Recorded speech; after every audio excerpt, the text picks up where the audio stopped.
ኢስላሚክ ኮሚኒቲ ነበሩ ወይ? እንግዲህ ይኸውልህ አራት መጽሐፍቶች ወርደዋል ወይንም መተዋል። አንደኛው ቶራ ነው። በቶራ ጊዜ የኢስላሚክ ኮሚኒቲ የአረቦች ኢስላሚክ ኮሚኒቲ በቶራ ጊዜ አልነበረም። ሁለተኛ የዛቡር መጽሐፍ መጥቷል ወይ መዝሙረ ዳዊት። እነዚህ በጣም ሜጀር የሚባሉ ቡኮች ናቸው። መዝሙረ ዳዊት በነበረበትም ሰዓት ኢስላሚክ ኮሚኒቲ ነበር ወይ? የአረቦቹ ኢስላሚክ ኮሚኒቲ የነብዩ መሐመድን እምነት የተቀበሉ ኮሚኒቲዎች ነበሩ ወይ? በዛ ዘመን አልነበሩ። ነገር ግን እሱን አንድ ነገር የተወሰነ ነገሮች እነግራለሁ። ኢየሱስም ሲመጣ ወይ ኤንጅል የኢየሱስ ወንጌል የሚባለው ኤንጅልም በሚመጣ ታይም ላይ ኤንጅልም ሲመጣ የኢስላሚክ እስልምና የቁርአን አማኞች በኢሳ ዘመን ነበሩ አልነበሩ? ሶ ምንድነው ፕሪኢስላሚክ ፔሪየድ እና አፍተር ፕሪኢስላሚክ በኋላ ደግሞ ያለ ተብሎ በሁለት መክፈል ይቻላል። ከእስልምና ቅድመ እስልምና በፊት እና ከእስልምና በኋላ ይባላል። ወይም ደግሞ የጃህሊያ ዘመን የሚባል አለ። የአረቡ ማህበረሰብ ከፕሪኢስላሚክ ፔሪየድ በፊት በጣዖት አምልኮ ስርዓት ውስጥ ተሸፍነው ነበረ። በመጽሐፍም የላቸውም፣ ነብይም አልወረደላቸውም። በዛ ነገር ውስጥ የተሸፈኑ ነበሩ። ስለዚህ ኮሚኒቲው አልነበረም። ሶ ግን እነ ሙሴ ጋር እነ ዳዊት ጋር እነ ኢየሱስ ጋር ስትመጣ ኮሚኒቲዎቹ ነበሩ። ምን አይነት ኮሚኒቲ ማለት? ለምሳሌ ቃሉ ኢስላም የሚለው አላህን ማምለክና አላህን መገዛት ነው። በሙሴ ዘመን የነበሩ ማህበረሰቦች ሙሴን የሚከተሉት እና የሙሴን አስተምሮ የመጣውን ትእዛዝ ከፈጣሪ ዘንድ የመጣውን ትእዛዝ የሚሰሙ ኢስላም ይባላሉ። ለምንድን ነው ኢስላም የሚባሉት? ለአምላክ ይገዙ ስለነበረ እንጂ ነብዩ መሐመድ ቁርአን ላይ ያለው ኮሚኒቲ አይደሉም። እንደዛ ናቸው ማለት አይደለም። ግን አላህን ይገዙ ነበረ፣ ያመልኩ ነበረ አንዱን አምላክ። አላህ ብዬ ምናልባት ስናገር ትንሽ እንግዳ ሊሆንብኝ ይችላል። አላህ የሚለው ስም አረቦች የሚጠቀሙበት መጠሪያ አምላክ ስም ነው። ኢስማኤል አረብ ተናጋሪ ነው። የኢስማኤላውያን ሰዎች የሚጠቀሙት ስም መጠሪያ አላህ ብለው ይጠሩታል አምላካቸውን። ስለዚህ በኢስላም በአረቢክ ቋንቋ አነጋገር ኢስላም የሚለው አምላክን መገዛት የሚል የሚያመለክት ነው። ነቢያቶች በብሉይ ኪዳን ላይ ያሉ ነቢያቶች በሙሉ ብሉይ ኪዳን መጽሐፍ ላይ ያሉ ነቢያቶች በሙሉ እንደዛ አንድን አምላክ የሚገዙ ነበሩ ብዬ ቀድማ አስረድቻለሁ። ስለዚህ ኢስላም ናቸው ማለት ይቻላል። ሙስሊም ናቸው ይባላል። ለምንድን ነው የሚባለው? አንድን አምላክ ያመልኩ ስለነበረና ይገዙ ስለነበረ። ከዛ አንፃር ነው። ሁለተኛው ቀጥተኛ አምላክን ማናገር የሚል አኪ ያነሳው ነገር አለ። ይሄ አሁንም መስፈርት ሊሆን አይችልም። መጽሐፍ ቅዱስ እንግዲህ ከ12ቱ ሐዋርያቶች ሁለት ሐዋርያ የጻፉት መጽሐፍ ነው አንተ እጅ ላይ ያለው። የዓይን እማኝ የሚባሉ 12 ናቸው። ከ12ቱ የሁለቱን ሐዋርያቶች መጽሐፍ ነው የምትቀበለው። ሌሎቹ ሁለቱ ደግሞ ከሐዋርያት የተማሩ ናቸው። እንደዛም ሆኖ ኢየሱስ ክርስቶስ መጽሐፍን ቀጥታ ዳይሬክትሊ ኢየሱስ ክርስቶስ የጻፈው ማስረጃ መጽሐፍ አምጣ ብለህ ነው ሐዋርያቶቹ ከጆሮ ሰምተው የተማሩትን ነው ብለህ ነው የምታመጣው እንጂ ዳይሬክትሊ የኢየሱስ ኤቪደንስ የለም። ኢየሱስ መጽሐፍ ስላልጻፈ ማለት ነው። ያልተበረዘ መጽሐፍ የሚለው ላይ ትንሽ ሊድበት እና ምንድነው ፖይንቴ ግን ይሄ መስፈርት ሊሆን አይችልም። የግዴታ እግዚአብሔር ማናገር አይተበቅበትም። መላእክት ከመጣ መላእኮች እኮ የእግዚአብሔር ቃል ተናጋሪዎች ናቸው። የእግዚአብሔር ቃል በእነሱ ይነገራልና ከዛ አንፃር ወሰደው። ያልተበረዘ መጽሐፍ ላልከው እንግዲህ ያየን ያለው ኢቭን ቤተክርስቲያን ገብት የትኛውን ዓመተ ምህረት ባይብል ነው የምትገዛው? 1990ውን የ1988ን የ2000ን አረ 2000 ይቀርልን ችግር አለበት እየተባለ እንትኑን የትኛውን ነው ገዝተህ የምትሄድ ወደ ቤት ስትሄድ? እሱን የቤት ስራ ለአንተ ልተውልህ። አንተ ራስህ ታውቃለህ መጽሐፍ ቅዱስ ምን ያህል እንደተበረዘ አንተ ታውቃለህ። እኔ መጽሐፍ ቅዱስን መበረዝ እንደውም የሰማሁት የተማርኩት ካንተ ነው። የሚገርም ነገር ብዙ ጊዜ በዚህ ርዕስ ላይ ስትናገር ነበር። ኢቭን ዕብራይስጡ ግሪኩ ከግሪኩም ጋር እንኳን ልዩነት አለው እያልክ አንዳንድ ነገሮች ኤቪደንስ ትሰጥ ነበረ። ምናልባት አይታወቅም እንጂ ለማንኛውም መጽሐፍ ቅዱስ ተበርዟል ወይ እንዴ? በደንብ ነው እንጂ ተበርዟል አይገልጸውም። ሲፈልጉ ይቀንሱታል፣ ይጨምሩታል። እንደፈለጉ እያደረጉ ነው የሚያትሙትና የሚያወጡት። ከዚህ በላይ ቀልድ አለ እንዴ? ፈጣሪ መጥቶ እንዲጠብቅልን ነው? ሆም ብላችሁ እያበላሻችሁ፣ ሆም ብላችሁ መጽሐፍ ቅዱስን እያበላሻችሁ፣ ፍርሃት የሌላችሁ ለእግዚአብሔር ቃል እንኳን ታማኝ ያልሆናችሁ ናችሁ። ስለዚህ መጽሐፍ ቅዱስ ተበርዟል የሚለው በዚህ ይታይልኝ። አንዴ ጨርሻለሁ። የመጨረሻው ቤተክርስቲያን የሚል ያነሳው ነው። ቤተክርስቲያን የሚለው የኢየሱስ እምነት ተከታይ የነበሩ ሰዎች በየመኖሪያ ቤታቸው የራሳቸውን እንትን እያደረጉ ይቀመጡ ነበር። ያኛው ቤተክርስቲያን ተብሎ ይጠራል። እንደ አብያተ ክርስቲያናቶች ተገንብተው ነበር፣ እነሱ ቤተክርስቲያን ተብሎ ይጠራሉ። ነገር ግን ሃይማኖት የሚባል ነገር መጽሐፍ ቅዱስ ላይ የለም። ከፈጣሪ ዘንድ ዕውቅና የተሰጠው ሃይማኖት ባይብል ላይ የለም፣ አታገኝም። የሃይማኖት ቆይ አንዴ ጨርሻለሁ። ሃይማኖት ተብሎ በባይብል ላይ የገባው ጠቅላላ ጉዳይ ሃይማኖት ምን እንደሆነ ንገረንና ለፍ ይቅርታ። እሺ ሃይማኖት ማለት አምላክን ማምለክ ማለት ነው። አምላክን ማምለክ የሚለው ቃል ብቻ ነው ሃይማኖት ተብሎ ሊወሰድ የሚችለው በግሪኩ ማለት ነው። 3 ቦታ ነው ያለው። ከፈለክ ልስተ ሄደ ግሪኩን ነው። ለምሳሌ አንደኛ ያዕቆብ ምዕራፍ 26 ላይ አንደኛ ያዕቆብ 26 ላይ ስታየው እግዚአብሔርን የሚያመልክ የሚመስለው እያለ ይናገራል። ማምለክ ሃይማኖት ሪሊጅን ነው። ሃይማኖት የሚለው ሌሎቹ ግን ፌዝ ናቸው። ሌሎቹ ፌዝ ናቸው። ማምለክ እግዚአብሔርን ማምለክ ሃይማኖት ማለት። ለምሳሌ ይሁዳ ለአንድ ጊዜ ፈጽሞ ስለተሰጠ ሃይማኖት ይላል። ምንድነው ሃይማኖት የሚለው በግሪኩ? አንድ ጊዜ ስለተሰጠ ሃይማኖት የሚለው ፌዝን ነው የሚያመለክተው። ምንድነው በግሪኩ? ኦኬ አይቼ ልንገርህ አንዴ በቃ ቶ እሺ ዛት ሂድ።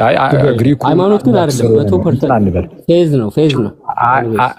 ፌዝ ራሱ ሃይማኖት ነው። ግን ችግር የለም። አሁን እኮ የሃይማኖት ትርጉም ምንድነው እኮ አይደለም እያልኩ ያለሁት። ሃይማኖት የሚባል ነገር መጽሐፍ ቅዱስ ላይ የለም ስትል ሃይማኖት የሚለውን በምን እየተረዳኸው እንደሆነ ማወቅ አልቻለም። አሁን ቅድም ሃይማኖት አስተምህሮ ነው ብለናል።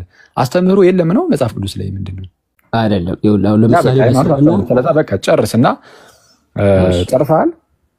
ኦኬ እቺን ልጨርስልህ። አሁን የተናገርካትን እንትን ላስምርልህና ከዛ አንተ መናገር ትችላለህ። ችግር የለውም። አንድ 30 ሰከንድ ስጠኝ።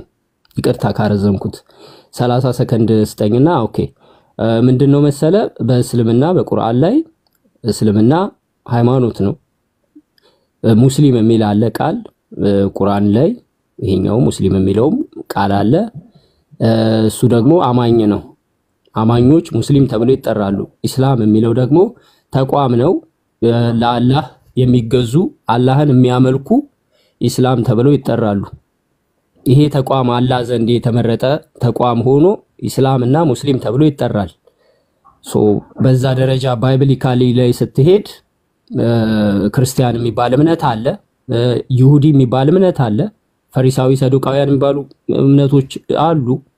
ከነዛ መጨረሻ ላይ ክርስቲያን የሚባል እምነት አለ። እነዚህ ሁሉ እምነቶች አሉ። የትኛውም እምነት የተወገደ የለም አለ። ባይብሉ ላይ ኢየሱስንም የተቀበሉት አይሁዶች እምነታቸው ከይሁዲ ወደ ክርስትና የመጡ አሉ። ያልተቀበሉትም እዛው ባይብሉ ላይ አለ። እምነት የሚባለው ነገር አለ።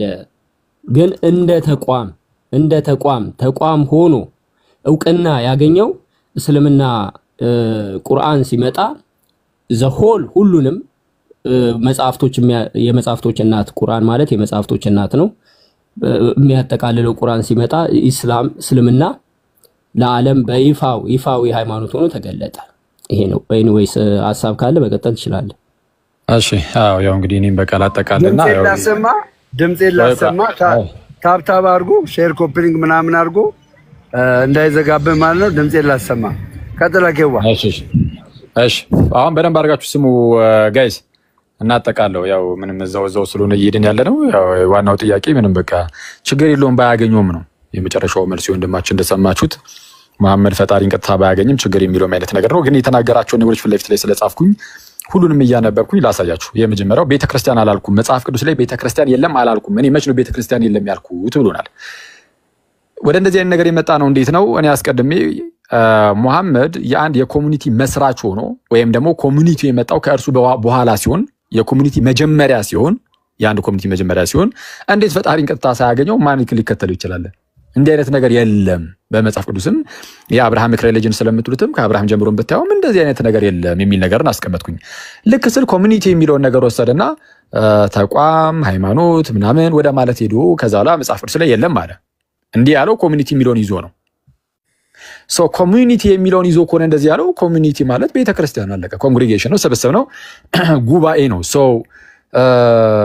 ኮሚኒቲ የለም ማለት ቤተክርስቲያን የለም እንደማለት ነው። ስለዚህ ኮሚኒቲ አለ። ምንም የተቋም ምናምን ያልኩትም እስካሁን ድረስ ተቋም ራሱ የሚለውን ቃል እሱን ይተቀሙ የተጠቀመው ደግሞ ኮሚኒቲን ለማመልከት ስለሆነ ከዛ አንፃር ነው ይሄን እንደዛ ቤተናገሩት ማለት ነው። ለማንኛውም ቤተክርስቲያን በመጽሐፍ ቅዱስ ላይ የሳለ ኮሚኒቲው አለ። በኋላ ላይ እመጣበታለሁ። እዚሁ ላይ ልቀጥልና ፕሪ ኢስላሚክ ፔሪድ ምናምን እያልክ ስትናገር ነበር። በጣም ነው የሚያስገርመው። እርሱ ከእስልምና በፊት ማለት ነው። ስለዚህ እስልምና ያልኖርበት ጊዜ አለ። በቃ ክሊር እኮ ነው ገለጻው ራሱ ከእስልምና በፊት የነበሩ ብለህ ከተናገርክ which means እስልምና ያልነበረበት ጊዜ አለ ማለት እኮ ነው። ከሙሐመድ በፊት የኢስላም ኮሚኒቲ ጭራሽ በዓለማችን ላይ ጭራሽ የለም። ቢኖር ያሳየን ነበር። ይሄው 4ኛው ክፍለ ዘመን ላይ 5ኛው ክፍለ ዘመን ላይ 6ኛው ክፍለ ዘመን ላይ ያሳየን ብለናል፣ አላመጣም። ስለዚህ የእስላም ኮሚኒቲ ማህበረሰብ የእስላም ማህበረሰብ በዓለማችን ላይ ጭራሽ እንትን እንዳይል ዲስትራክት እንዳያደርግ። እሺ ቴንክ ዩ በደንብ አድርጋችሁ ተመልከቱ። ከሙሐመድ በፊት የእስልምና ማህበረሰብ የለም። የዛሬ 1400 ምናምን አካባቢ የተጀመረ ነገር ነው። ከዛ በፊት ኮሚኒቲ በኮሚኒቲ ደረጃ ጭራሽ የለም። ለዛ ነው ወዳጃችን ምንም አይነት ማስረጃ ያላመጣው። ግን ምን ብሎናል? የምታሳውሱ ከሆነ በነ ሙሳ ሰዓት ምናምን ግን ነበረ ብሎናል። በነ ሙሳ ሰዓት እንግዲህ በነ ዳዊት በነ ሙሴ ሰዓት ምናምን ግን ኮሚኒቲው ነበረ፣ ማህበረሰቡ ነበረ። ያ ማህበረሰብ ደግሞ ፈጣሪን ወይም አምላክን ስለሚገዛ እንደው እስላም ናቸው ማለት እንችላለን ብሏል። አይደለም። አሁን አንተ እንዳለህበት አይነት የኢስላም ኮሚኒቲ ያኔ የለም። ለምሳሌ ለመስዋዕት የሚሆን የእንስሳትን እንደሚያፈሱ የነበሩ ኮሚኒቲ ናቸው። እንደዚህ አይነት ኮሚኒቲ አንተ በምን ተፈጸመ? ራሱ ያኛው ኮሚኒቲ ሲያደርግ የነበረው ነገር በምን ቀረ ያስብላል። ያኛው ኮሚኒቲ የሚያመልክበት የሆነ ስፍራ አለው። ያ ስፍራ ደግሞ ለምሳሌ የሰሎሞን ቤተ መቅደስን ውሰደው፣ በስዕላት ያበደ ነው ቤተ መቅደሱ። አንተ ትቀበላለህ? የኪሩብ ስዕላትን ምናምን በውስጥም በውጭም እየተደረገ እንደዛ ይደረጋል። ይህ ብቻ አይደለም። ኢቨን በነ ሙሴ ሰዓትም መሰዊያው ሲሰራ መሰዊያው ላይ ምንድነው የቃል ኪዳኑ ታቦት ይኖራል። በዛ ላይ መሰዊያው ሲቀመጥ አላዩ ላይ ምን ይሳልበት ነበር? የኪሩብ ቅርጽ ቀረጸበት ብሎ ራሱ ተቀርጾበታል። እንዲህ አይነት ነገር ሲጀመር ምኑን ከምኑ ታገናኛለህ? ይሄ ኮሚኒቲው አይገናኝም። ያ ኮሚኒቲ እግዚአብሔርን አባታችን ብሎ የሚጠራ ነው። ይሄኛው ኮሚኒቲ ጭራሽ ፈጣሪን አባቴ ምናምን ብሎ የሚጠራ አይታሰብም። ስለዚህ ያ ኮሚኒቲ እስላም ነው አይደለም። ሲጀመር አትገናኙ ጭራሽ ማለት ነው። አሁን እሱን ያዝና አድርገውና ሰው በኮሚኒቲ ደረጃ ይሄኛው የአረቡ ኮሚኒቲ አዲስ ኮሚኒቲ ነው ከተባለ ስለዚህ የሆነ አዲስ ኮሚኒቲ ፈልስፎ ማን ነው ፈጥሮ ነው የመጣው? መሐመድ። ኦኬ ማለት ጅማሪ ሆኖ ነው የመጣው። ሲመጣ የአዲስ ኮሚኒቲ የአዲስ ማህበረሰብ ጀማሪ ሆኖ ነው የመጣው። ጀማሪ ሆኖ ሲመጣ ጋይዝ ፈጣሪን ቀጥታ ሳያገኝ ነው የመጣው። እንዴት አይመጣውም እኮ ይሄ ጭራሽ ነው የማይመጣው። የሆነ ድምጽ ይሰማኛል። ሚዩቱን ያነሳ ሰው አለ? እሺ ጉዳዴ አንተ ትሆን እስቲ ዘጋው እስቲ ለክፉም ለደግ ጉዳዴ ነው ዘጋው። ቀጥለው። እሺ ሰው ምንድነው? አዎ እንዳልኩትም የኢስላም ኮሚኒቲ የለም። አዎ ሙሐመድ የአዲስ የሆነ ኮሚኒቲ አዲስ የሆነ ማህበረሰብን ጀማሪ ሆኖ ሲመጣ ፈጣሪን ቀጥታ ያላገኘ ሰው ሆኖ ነው የመጣው። ይሄ ለኛ ትልቅ ምንድነው መመልከት ያለብን ነገር ይመስለኛል። ቀደም እንዳልኳችሁ ነው። ደገምከው የክርስቶስን ስለ ነበር እሰልሰዋለሁ ማይ ብራዘር እሰልሰዋለሁ። ጌታ ኢየሱስ እግዚአብሔር ዓለምን የፈጠረበት ልጅ ሆኖ ነው የላከው። ጌታ ኢየሱስ ዓለም የተፈጠረበት የእግዚአብሔር ልጅ ነው እና ምን አለ አልኩ ዕብራውያን ምዕራፍ 1 ላይ ከጥንት ጀምሮ እግዚአብሔር በብዙ መንገድና በብዙ አይነት ለአባቶቻችን በነቢያት ተናግሮ ከጥንት ጀምሮ ማለት ነው። በምን በነቢያት ተናግሮ አሁንስ ሁሉን ወራሽ ባደረገው ደግሞም ዓለማትን በፈጠረበት በልጁ በዚህ ዘመን መጨረሻ ለኛ ተናገረን አለ። በዚህ ዘመን መጨረሻ ለኛ የተናገረን ዓለማትን በፈጠረበት በልጁ ነው። በልጁ ከሆነ ልጁ ወደ አባቱ ያቀርበናል። ይሄ ደስ ያሰኛል በጣም የምር። እንዲህ ያለ እውነታ ውስጥ ጌታ ምንድነው ሲያስቀምጠን ምን አይነት ተስፋ ነው የሚሰጠን? በቃ የእግዚአብሔር ልጆች ነን፣ ወራሾች ነን። ልጆች ከሆነ ደግሞ ወራሾች ደግሞ ነን። ልጅ ያሉን አይወርስም አይሰው ልጆች ከሆነ ደግሞ ወራሾች ነን እንደተባለ ማለት ነው። ልጅ አይደለም በቃ አትወርስም። እና ለማንኛውም በአባቱ እቅፍ ያለ ስለተባለ አሁን ክርስቶስ ከእግዚአብሔር ጋር ያለውን ግንኙነት እናውቀዋለን። ሙሐመድ ጋር ስትሄዱ ግን እንኳን ይሄ የፈጣሪ ልጅ ምናምን ተውት አይደለም። ሙሐመድ የፈጣሪ ልጅ ነው ተብሎ አይታመንም። እሱ ብቻ አይደለም፣ ሙሐመድ ከፈጣሪ ጋር ቀጥታ ግንኙነትም የለውም። ቀጥታ ግንኙነት የለውም። ከሌለው ወዴት ነው የሚመራን? ይሄ በጣም እኔ ሙስሊም ወንድሞቼ በጣም ልታዩት ይገባል ብዬ አስባለሁ። ሌላው ግን ምን አንተም ብትሆን እኮ እንደው አሁን ኢየሱስ እንደዚህ በአባቱ እቅፍ ምናምን ብለሃል፣ ግን በቃ መጽሐፍ ቅዱስ ላይ የተጻፈው ኢየሱስ አልጻፈው። ማን የጻፈው ብለህ እኮ አንተም የምትነግረኝ ሌላ ሰው ጻፈው ብለህ ነው። ለምሳሌ ሐዋርያት ብለኸኛል። ትክክል፣ ሐዋርያት ናቸው የጻፉት። ግን ሐዋርያት የጻፉት ክርስቶስ ቀጥታ ተገልጦ ነግሯቸው ነው። እንደዛማ ካለ ነው የድረስ ላርቅብህ መሰለ ቁርአንን የጻፈው ራሱ መሐመድ አይደለም አይደል? መሐመድ ስላልሆነ ጭራሽ እንደውም መሐመድ ቀጥታ ፈጣሪን አላገኘም ብቻ አይደለም፣ ጸሐፍቱ ጋር ደግሞ ስትመጣ ጭራሽ አልጻፈውም። እንደ ይህን ነገር መሐመድ ቀጥታ ያላገኘውን ፈጣሪ ማለት ነው። ስለዚህ ጉዳይ ራሱ የነገሩን ጭራሽ ቀጥታ ያሉ ጸሐፊዎች ናቸው፣ ከሱ የሰሙ ጸሐፊዎች ናቸው ወደሚል ወደ ሩቅ ወስድብሃለሁ። አይተዋል። ጌታ ኢየሱስ በስጋ ተገልጦ ታሪክ የሚያውቀው ጌታ ነው። ታሪክ የሚያውቀው አካል ነው። እርሱ ያስተማረውን እነሱ ጻፉ። ሁለት ሐዋርያት ናቸው የጻፉት የሚል ነገር ተናግራል። ሁለት ሐዋርያት ናቸው ያልከው ቁጥር ትችላለህ? ማይ ብራዘር ማለት አትሊስት ማቴዎስ ከዛስ ዮሐንስ ብለህ መልእክታት ላይ ደግሞ እንሄዳለን። ለምሳሌ እነ ጴጥሮስን እንጠቅሳለን። አይ ወንጌል ብቻ ነው እያልኩ ያለሁት ካልክ ግን ለምን ወንጌልን ብቻ የምናነሳበት ምን ምክንያት አለን? ወንጌልን ብቻ የምናነሳበት ምን ምክንያት አለን? ሲቀጥል ደግሞ ማን የተጻፈ ብቻ እናምናለን ሳለ አላልንም። እኛ የተጻፈ ብቻ የሚል ትምህርት እኛ ጋር በክርስትና ውስጥ አይታወቅም። እንደዚህ ትምህርት የለም። የተጻፈ ብቻ የሚባል ትምህርት የለም። ያለው ምንድነው? ቤተክርስቲያን ተመስርታለች። በዛች ውስጥ የእግዚአብሔር አስተምህሮ ጸንቶ ይኖራል። እሱ ነው ትልቁ ነገር።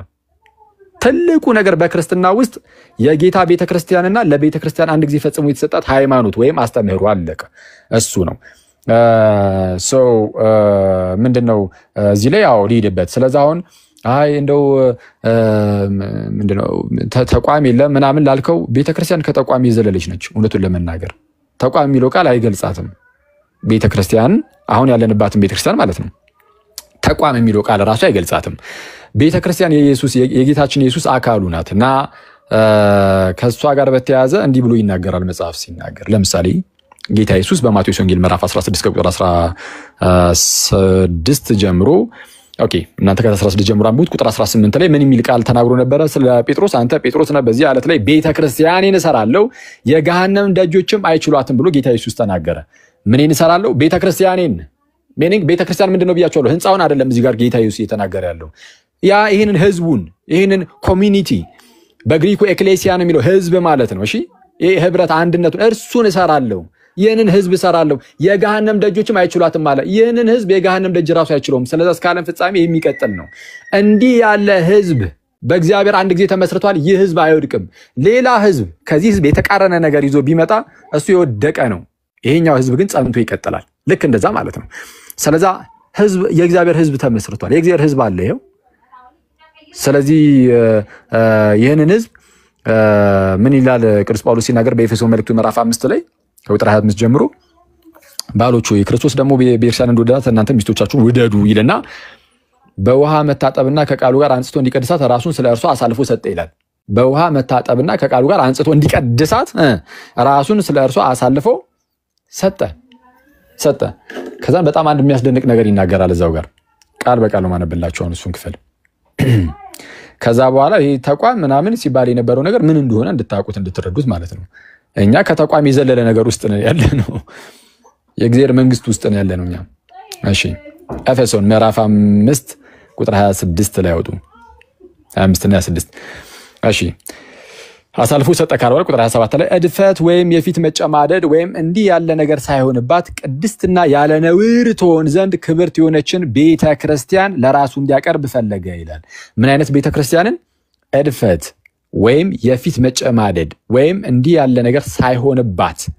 የፊት መጨማደድ እርጅና የሚያመለክት ነው። የማታረጅ እንዲች ያለችን ቤተክርስቲያንን ለራሱ እንዲያቀርብ ፈለገ። ስለዚህ ሳታረጅ ሁሌም ጸንታ ትኖራለች ቤተክርስቲያን፣ ሙሽራይቱ ማለት ነው።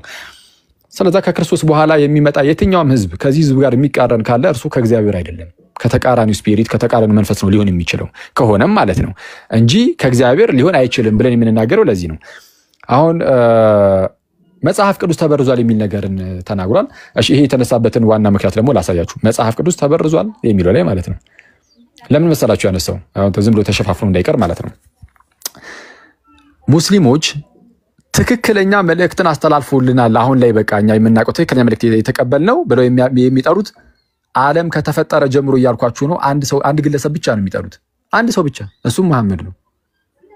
ሌሎች ነቢያት ቢኖሩም ግን እኛ ጋር የደረሰ እንደው ሳይበረዝ የደረሰ ምንም አይነት መልእክት ስለሌላቸው ያው በቃ ከዛ አንፃር በመሐመድ ደረጃ ልንከተለው የምንችለው ሌላ ነብይ የለም ነው የሚሉት። መሐመድን በምንከተለው ደረጃ ማለት ነው የሚሉት። ሰው ብቸኛው አንድ ብቻ ነብይ ነው የሚከተሉት፣ እሱም መሐመድ ብቻ ነው። አስባል ዓለም ከተፈጠረ ጀምሮ መሐመድን ብቻ ነው የሚከተለው ስትል ታስፈን አይደል? ነው እንዴ? ዝም በነቢያት እሺ በቃ እናጠቃለና ወደ ሌላ ርዕስና ወደ ሌላ ጥያቄ እናልፋለን። በሌላ ሌሎች ነቢያትም አሉ። አዎ አንዴ እስቲ ማን ነው ደሚ አንዴ ድምጽ ይሽረብሻል ታታ።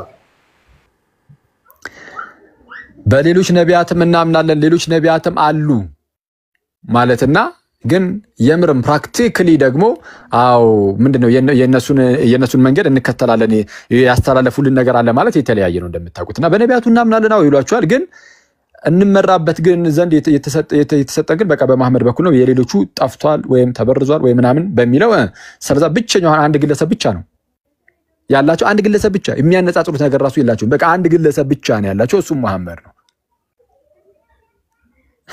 ይሄ በጣም አስቸጋሪ ነው አይደል? ያ አስቸጋሪ ነው። መጽሐፍ ቅዱስ ተበርዟል ወይ? መጽሐፍ ቅዱስ አልተበረዘም። ምናልባት ተበርዟል የምትሉት አንዳንድ የቃላት ለውጦች አሉ ምናምን፣ አንዱ ህትመት ከአንዱ ህትመት ጋር አንዳንድ የቃላት ልዩነት አለ ምናምን። እንደዚህ ነገሮች ከሆነ እነሱን እኛ እንደመበረዝ አናያቸውም። እንደዛ ከሆነ ቁርአንህ ላይ ወይ እዚሁ ትወያያለህ። ቁርአን ተበርዟል አልተበረዘም በሚለው በዛ ደረጃ በዛ መስፈርት ከሆነ የምታየው መበረዝን እዚሁ ምናልባት ከሌሎች ወንድሞች ጋር ቁርአን ተበርዟል አልተበረዘም የሚለውን ትቀጥላላችሁ። እርግጠኛ ሆኜ በጣም በርካታ ነገር ማውጣት ስለሚቻል ማለት ነው። መጽሐፍ ቅዱስ አልተበረዘም። የሀገር በእኔ የግሪክ ብቻ ወደ 6000 የሚሆን ጥንታዊ ቅጂዎች አሉ። የግሪክ ማለት ነው የግሪክ ማኑስክሪፕቶች እደ ክታባት የሀገር እና የቃላት ልዩነት ሊገኝ ይችላል ወይ? አንዱ እደ ክታብ ከሌላኛው እደ ክታብ ሊገኝ ይችላል። ግን የክርስትና አስተምሮ ላይ ለውጥ የሚያመጣ ነው ወይ? በፍጹም። አሁን በረዛችሁት የሚባለው እኮ ማለት ነው እንዴት ሲሆን መሰላችሁ? ለምሳሌ በርዙ የሆነ ሰው ከዛ በኋላ ኢየሱስን አምላክ ለማድረግ ሲሞክር በርዞ የሆነ አካል ስላሴ የሚባል ነገር ሳይኖር ስላሴ እንዲኖር ለማድረግ ሲሞክር በርዞ መጽሐፍ ቅዱስን ጥምቀት አያድንም የማያድን ሆኖ ግን ጥምቀት ያድናል ለማስባል ሲሆን ቅዱስ ቁርባን እውነተኛ የጌታ ስጋና ደም እንደሆነ ለማስመሰል ሲሞክር እንደዛ ሲሆን ተበረዘ ይባላል። ግን እነዚህ የቃላት እንትኖች ምንም ያን ያህል እንትን የሚሉ ነገር ያን ያህል እንደው ተበረዘ የሚያስብል ነገር ግን እንደዛ የላቸውም። እሱም ደግሞ ቢሆን በምን ይፈታል ከተባለ የተለያዩ ደክታባት ስላሉን ከሁሉም ደክታባት እየታየ ጥንታዊ ማኑስክሪፕቶች እየታዩ ከዚህ አንፃር እየተባለ ሊሰጥ ይችላል። ግን የክርስትና እምነትን ጭራሽ የሚነካው ነገር ግን በፍጹም አይደለም ነው። ስለዚህ ይሄንን ያዝ አድርገን ጠቅለል ካደረግነው መሐመድ ብቸኛው የሙስሊሞች ይከተሉበት ይመሩት ዘንድ የተሰጠ ነብይ ሆኖ ብቸኛው ማንም የላቸውም ከስነ ፍጥረት ጀምሮ ያለ አንድ ሌላ የለም። ይሄው እንመራበታለን በዚህ መጽሐፍ የሚሉት ማለት ነው። መሐመድ ብቸኛው ሆኖ ያ ብቸኛው የሆነ መሐመድ ራሱ ደግሞ ፈጣሪን ቀጥታ አላገኘም በሚለው ላይ ተስማምተን እንዘጓለን ማለት ነው። ስለዚህ ይሄንን የዚህን ያህል ካየን ምናልባት ወደ ቀጣይ ጥያቄ መሄድ እንችላለን ወይስ ወንድማችን? ኦኬ አንተ ነው የጀመርከው። ያው እንግዲህ አንድ ሐሳቡ ላጠቃለውና ጥያቄ ነው የጠየኩት እንጂ እኔ ምንም ነገር እንትን አላልኩም። የሰጠው መልሶች አሉና አንዳንድ ነገሮች ላይ መልካም። እሺ አሁን እንዳናስረዝም እሺ በቃ አንድ ደቂቃ እናጠቃልል። እሺ በቃ አይሻልም? ችግር የለውም።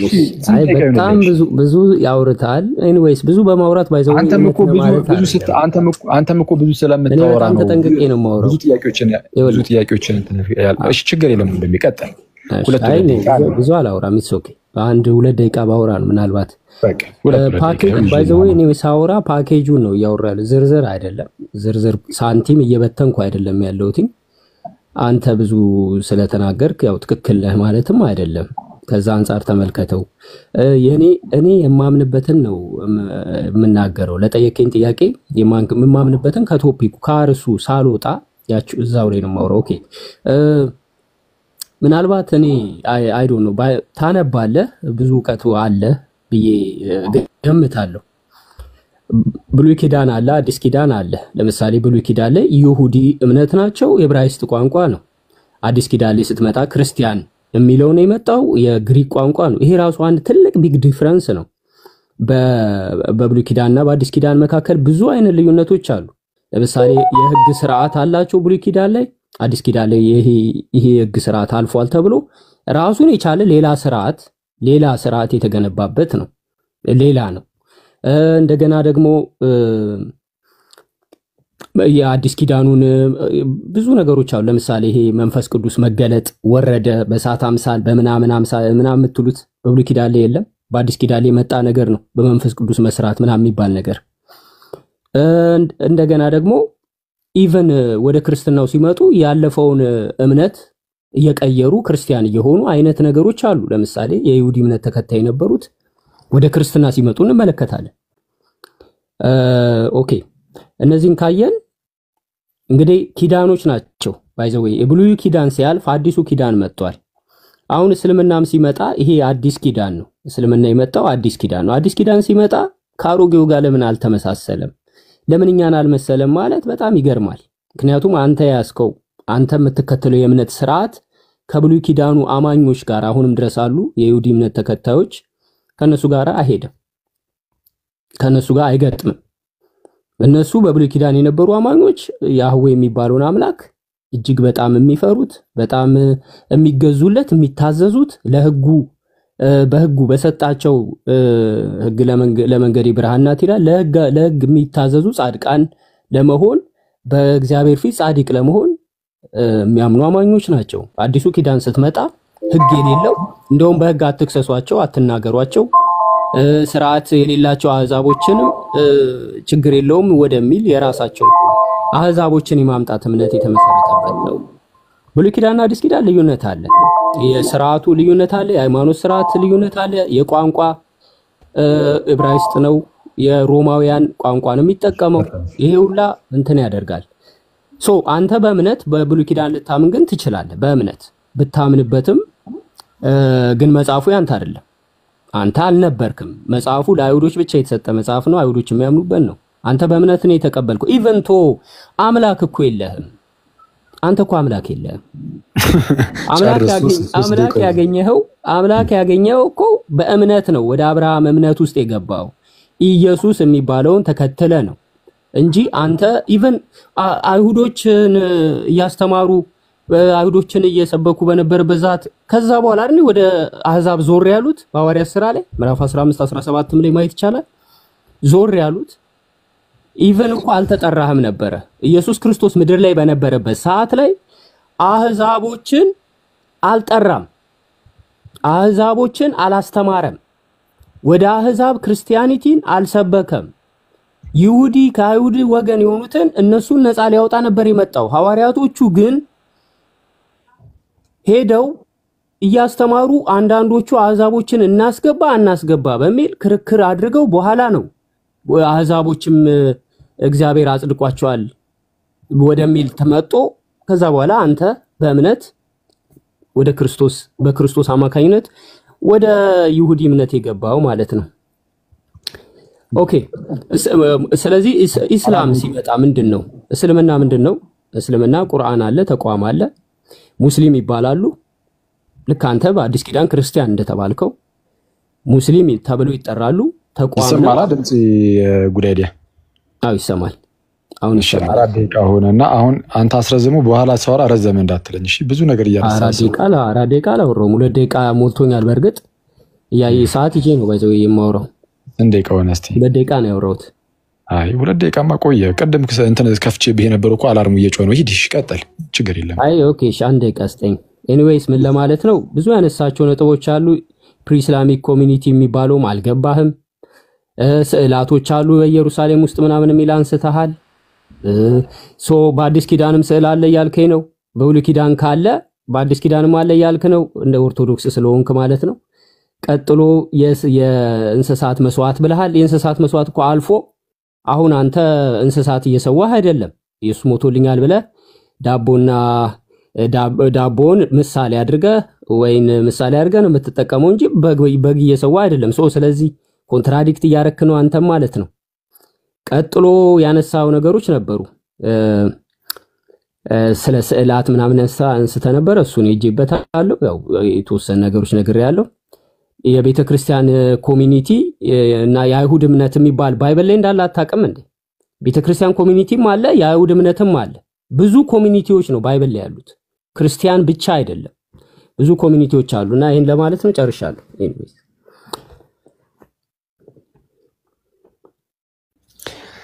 እሺ በጣም አሪፍ ሰው ላጠቃልና እንጨርስ ማለት ነው። ከምንድን ነው የምጀምረው? አይ በጥንት ላይ በብሉይ ኪዳን እንደው የይሁዲ አንተ ታጠቃለህ ደግሞ የክርስትና እምነት ነበረ። የይሁዲ እምነትና ይሰማል?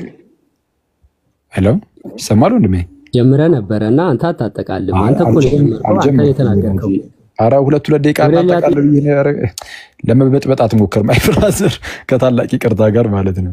እሺ አንዳንድ ያለ አራ ወዳጄ እባክህ አትረብሽ። ኦኬ በቃ አስተምራቸው። እሺ ልውረድልና አስተምራቸው። ኢንዌስ ባይ አይ ምን ፍላጎት ከሆነ ፈርጥጥ፣ ካልሆነ ደግሞ ቁጭ ብለህ ተማር። ወደ ቀጣዩ እናልፋለን። እሺ በደንብ አስተምራለሁ። ይሁዲ ተማር ራስህ፣ ችግር የለም። ቴንክ ዩ። እሺ 3 ደቂቃ ብቻ ያው እንግዲህ ማጠቃለያ ሁለት ደቂቃ እንስጥ። በቃ እሺ ቀጥል ብዬ ነበር የቀጠለው። ወንድማችን ሲያስበው አያዋጣውም። ስለዛ the only option he got is ምንድነው? መፈርጠጥ ነው። መውጣት የለብህም ነበር። ጉድ አይዲያ ለምን መሰለህ? ችግር የለም። አየው ሳታውቃት ነው የወጣኸው። የኛ ተራ ላይ ሲደርስ ወጥቷል እንግዲህ አይተዋላ። ስለዛ ሌላ ጊዜ ስታስገባው ይሄንን አስጠንቅቅ አስገባው ደሜ። ግን ችግር የለውም። ቆይ እንትን ሳይ ራሱ ተጽዕኖ ስላለ ነው። በቃ ተጽዕኖ ስላለ ይሄን ተጽዕኖ ማለፍ ስላልቻለ እውነት የሆነ ቦታ ላይ ስለተረዳ ነው። ኮሜንቱን አብራላቸውና ራን ያሉ ይቀጥላሉ። እሺ ቴንክ ዩ። በደንብ አድርጋችሁ ስሙ። እሺ ጋይስ የተነሱትን ነገሮች በብሉይ ኪዳን ይሁዲ የሚባል አለ፣ አሁን በአዲስ ኪዳን ክርስቲያን የሚባል አለ። ሁሉም ሃይማኖት ምንድነው እምነቶች እኮ አሉ አይነት ነገርን አስቀምጧል። ትክክል ነው። በብሉይ ኪዳን የይሁዲ እምነት እስቲል የእምነት ምንድነው? የእግዚአብሔር ሕዝብ ናቸው እነርሱ። ጥንት ላይ የእግዚአብሔር ሕዝብ የሚባል አለ። ላጉስቱቴኡ የእግዚአብሔር ሕዝብ የሆኑ አይሁዳውያን ነበሩ። በኋላ ልክ ጌታ ኢየሱስ ሲመጣው በዚሁ ሕዝብ በኩል ስለሚመጣ ልክ በሮሜ መልእክት ምዕራፍ 9 وأما الجدار فكان لغلامين يتيمين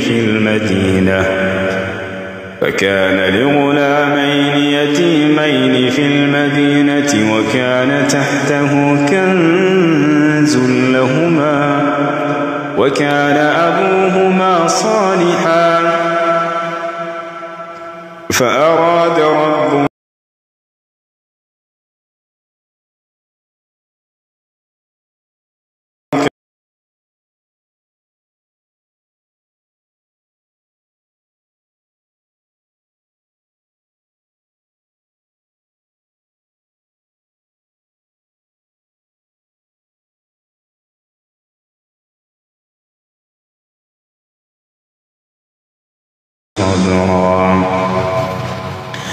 ويسألونك عن ذي القرنين قل سأتلو عليكم منه ذكرا إنا مكنا له في الأرض وآتيناه من كل شيء سببا فأتبع سببا حتى إذا بلغ مغرب الشمس وجدها تغرب في عين حمئة ووجد عندها قوما قلنا يا ذا القرنين إما أن تعذب وإما أن تتخذ فيهم حسنا قال أما من ظلم فسوف نعذبه ثم يرد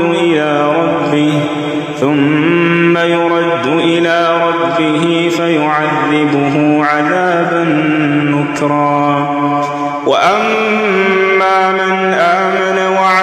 صالحا فله جزاء الحسنى وسنقول له من أمرنا يسرا ثم أتبع سببا حتى إذا بلغ مطلع الشمس وجدها تطلع على قوم لم نجعل لهم من دونها سترا كذلك وقد أحطنا بما لديه خبرا ثم أتبع سببا حتى إذا بلغ بين السدين وجد من دونهما قوما لا يكادون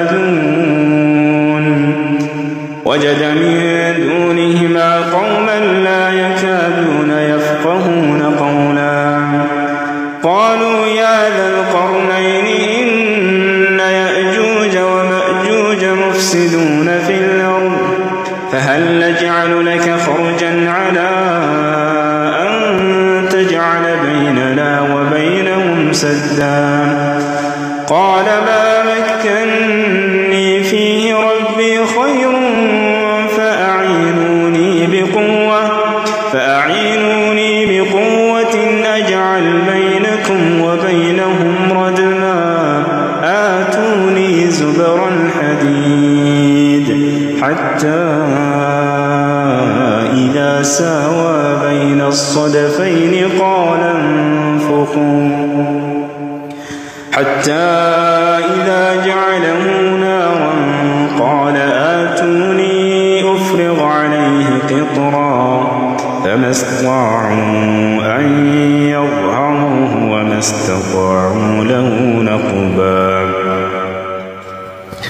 قال هذا رحمة من ربي فإذا جاء وعد ربي جعله دكاء وكان وعد ربي حقا وتركنا بعضهم يومئذ يموج في بعض ونفخ في الصور فجمعناهم جمعا وعرضنا جهنم يومئذ للكافرين عرضا الذين كانت أعينهم في غطاء عن ذكري وكانوا لا يستطيعون سمعا أفحسب الذين كفروا أن يتخذوا عبادي من دوني أولياء إنا أعتدنا جهنم للكافرين نزلا قل هل ننبئكم بالأخسرين أعمالا الذين ضل سعيهم في الحياة الدنيا وهم يحسبون أنهم يحصنون صنعا أولئك الذين كفروا بآيات ربهم ولقائه فحبطت أعمالهم فلا نقيم لهم يوم القيامة وزنا ذلك جزاؤهم جهنم بما كفروا واتخذوا آياتي ورسلي هزوا إن الذين آمنوا وعملوا الصالحات كانت لهم جنات الفردوس نزلا خالدين فيها لا يبغون عنها حولا قل لو كان البحر مدادا لكلمات ربي لنفد البحر قبل أن تنفد كلمات ربي ولو جئنا بمثله مددا قل إنما أنا بشر مثلكم يوحى إلي أنما إلهكم إله واحد فمن كان يرجو لقاء ربه فليعمل عملا صالحا ولا يشرك بعبادة ربه أحدا.